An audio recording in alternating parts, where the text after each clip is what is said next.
విశాఖ న్యాయవాదులు ఒక సంఘటిత నిర్ణయం తీసుకున్నారు. న్యాయవాద వృత్తికి పేరు తెచ్చారు. ఇటీవల లా కాలేజ్ విద్యార్థి ఘటనపై నిందితులకు ఏ ఒక్కరు విశాఖలో బెయిల్ మంజూరుకి వకాల్తా తీసుకోకుండా అందరూ తీర్మానం చేశారు. బాధితురాలికి న్యాయం జరిగే వరకు ఆమెకు అండగా ఉంటామని న్యాయవాద సంఘాల నాయకులు అన్నారు. ఇటువంటి ఘటనల పట్ల రాష్ట్ర ప్రభుత్వం సీరియస్గా వ్యవహరించాల్సిన అవసరం ఉందని అన్నారు. నిందితులకు కఠినమైన శిక్ష విధించాలని, ఇటువంటి ఘటనలపై ఇప్పటికే చట్టాలు ఉన్నాయని, మరిన్ని కఠినమైన చట్టాలు తీసుకువస్తే నేరాల సంఖ్య తగ్గే అవకాశం ఉందని విశాఖ జిల్లా న్యాయవాదులు అభిప్రాయపడ్డారు. ఫాస్టెస్ట్ ఎదుగుతున్న విశాఖపట్నంలో ఇటువంటి దుర్చర్య చరవడం చాలా అమానుషం. పోలీసు వారు అయితే కఠిన సెక్షన్స్ పెట్టారు. బిఎన్ఎస్ కొత్త చట్టం ఏదైతే ఉందో ఆ చట్టం ప్రకారంగా సెక్షన్ 67 పెట్టారు, అలాగే 69 పెట్టారు, అలాగే సెక్షన్ 72 పెట్టారు, 75 పెట్టారు, 77 పెట్టారు. అలాగే IT act, information technology act ప్రకారం 2000 పెట్టిన యాక్ట్ ప్రకారంగా అందులో 67A కూడా పెట్టారు. దాని ద్వారా ఏమవుతుందంటే కఠినమైన చర్య ఉంటుంది. మినిమం 20 years శిక్ష పడడానికి అవకాశం ఉంది కాబట్టి కఠినమైన సెక్షన్లు పెట్టారు. ఆ విధంగా ఎవరైతే దోషులు ఉన్నారో వాళ్ళందరినీ కూడా తక్షణమే అరెస్ట్ అయితే చేశారు ఆల్రెడీ. కానీ వాళ్ళకి ఏ విధమైన బెయిల్ ఎవరు కూడా పెట్టకూడదని చెప్పేసి మా న్యాయవాదులకు అందరికీ కూడా మేము తెలుస్తున్నాం. మేము ఇక్కడ అందరికీ రావడానికి ప్రధాన కారణం ఏంటంటే ఆ దోషులు ఎవరైతే ఉన్నారో వాళ్ళెవరికి కూడా మేము బెయిల్ పెట్టము.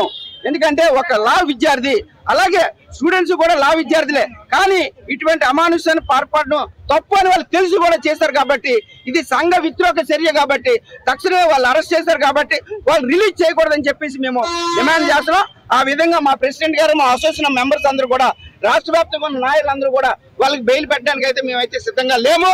కావున ఈ విధంగా అమ్మాయికి మేము ప్రాణాలను అయితే తిరిగి తీసుకురావాలన్నా కానీ వాళ్ళ కుటుంబానికి మా వంతుగా మేము సహాయం చేయడానికి మేము సిద్ధంగా ఉన్నాం. న్యాయపరంగా కానీ ఆర్థిక పరంగా కానీ అన్ని విధాలు కూడా మేము సహాయం చేయడానికి మేము ముందుకు వస్తాం.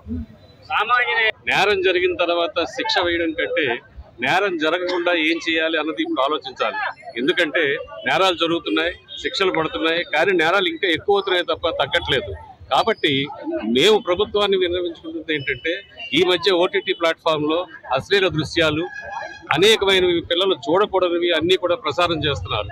వీటి వల్ల ఏంటంటే ఈ యువకుల్లో, అమ్మాయి కానివ్వండి అబ్బాయి కానివ్వండి, వాళ్ళల్లో అనేక దుర్బుద్ధి కానివ్వండి, లేకపోతే ఇతరత్ర ఆలోచనలు కానివ్వండి ఏర్పడే అవకాశాలు ఉన్నాయి.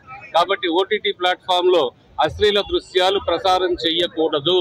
అంతేకాకుండా ప్రతి కాలేజీలోనూ, హై స్కూల్లోనూ కూడా ఆడపిల్లలకు కానివ్వండి మగపిల్లలకు కానివ్వండి కౌన్సిలింగ్ క్లాసెస్ కండక్ట్ చేయాలి. ఒక ఆడపిల్ల బయకి వెళ్తే ఎలా ఉండాలి, ఎన్ని జాగ్రత్తలు తీసుకోవాలి, ఎలాంటి చర్యలు తీసుకోవాలి అన్నది కూడా వాళ్ళకి తెలియచెప్పాలి.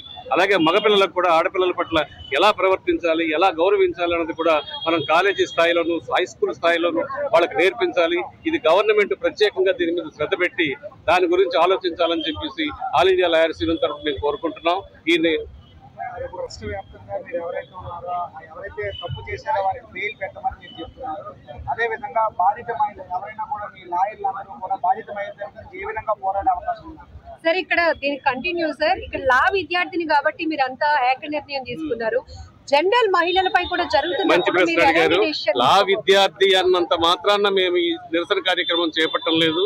మీకు అందరికీ గుర్తుండే ఉంటుంది, కొన్ని రోజుల కింద, కొన్ని నెలల కిందట కలకత్తాలో ఒక స్టాఫ్ నర్సు, ఒక డాక్టర్, వాళ్ళ మీద అత్యాచారం జరిగినప్పుడు కూడా మేము ఈ విధంగానే మేము ఇక్కడ సమావేశమయ్యాము, నిరసన తెలియజేసాం, వాళ్ళకి అండగా ఉన్నాం. ఎన్నో ర్యాలీలు నిర్వహించడం కూడా జరిగింది. లా విద్యార్థిని మేము చేయట్లేదు. ఏ ఆడపిల్లకి అన్యాయం జరగకూడదు. న్యాయ విద్యార్థి కానివ్వండి, మెడికల్ కానివ్వండి, ఏ విద్యార్థికి కూడా, ఏ ఆడదానికి కూడా అన్యాయం జరగకూడదు. ఆడదానికి అన్యాయం జరగకుండా కాపాడాలి, అది ప్రభుత్వ బాధ్యత. చట్టం మార్చాలి.